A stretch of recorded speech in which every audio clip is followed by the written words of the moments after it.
मनीष जन्म हेबा परे दिने ना दिने विवाह बंधन रे बांधी होइथाय। विवाह परे व्यक्ति संतान सुख प्राप्त करिथाय। मनीष मृत्यु परे तार कर्म अनुଯାयी स्वर्ग बा नरक सुख प्राप्त करिथाय। यह जन्म जन्मांतरରୁ चली आसीछि। ठीक सेहीपरि मनीषर पूर्व जन्मर कर्म अनुଯାयी संतान सुख ए जन्म प्राप्ति होइथाय। जदि मनीष पूर्व जन्म भल कर्म करिथाय तेबे ए जन्म भल संतान लाभ करिबो, जी कि गुरुजन मानकर सेवा करिबो। किंतु जदि मनीष पूर्व जन्म खराब काम करिथिबो तेबे ए जन्म तार कर्म अनुଯାयी ताकु संतान प्राप्त हेबो।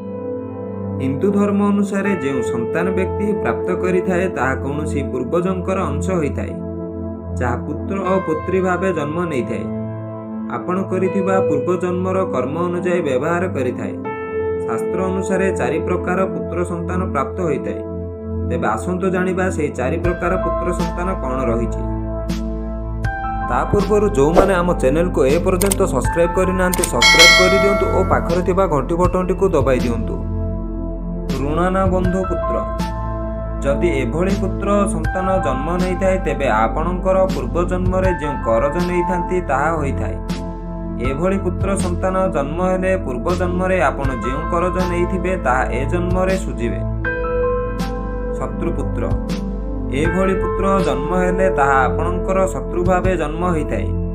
आपण पूर्व जन्म रे शत्रु सह जो शत्रुता करिथिले ताहा ए जन्म रे आपणक पुत्र भावे जन्म नहीं थाए। एही पुत्र बड़ ही पितामातांक सह खराब आचरण करिथाय।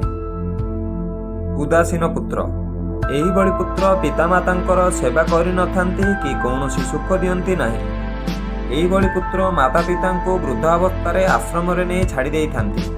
एमिति कि माता पितांको मृत्यु परे तांकर अंतिम संस्कार निजे न करी अन्य हाथ रे करिथांती। सेवक पुत्र एही बड़ी पुत्र सेतेबेले प्राप्ति होइथांती जेबे आपण पूर्व जन्म रे अन्यर सेवा करिथांती। सेही ऋण सुझिबा पई ए जन्म रे व्यक्ति आपणक पुत्र संतान भावे जन्म नेइथाय।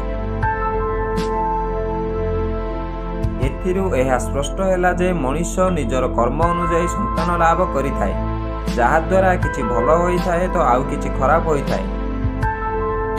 बंधुगण आपण माननकु आम भिडियोटी भल लागिथाय तेबे लाइक करंतु और आम चैनल सह जोड़ी रहिबा पई चैनल को सब्सक्राइब करी पाखरे थिबा घंटी बटन टी को दबाई दियंतु।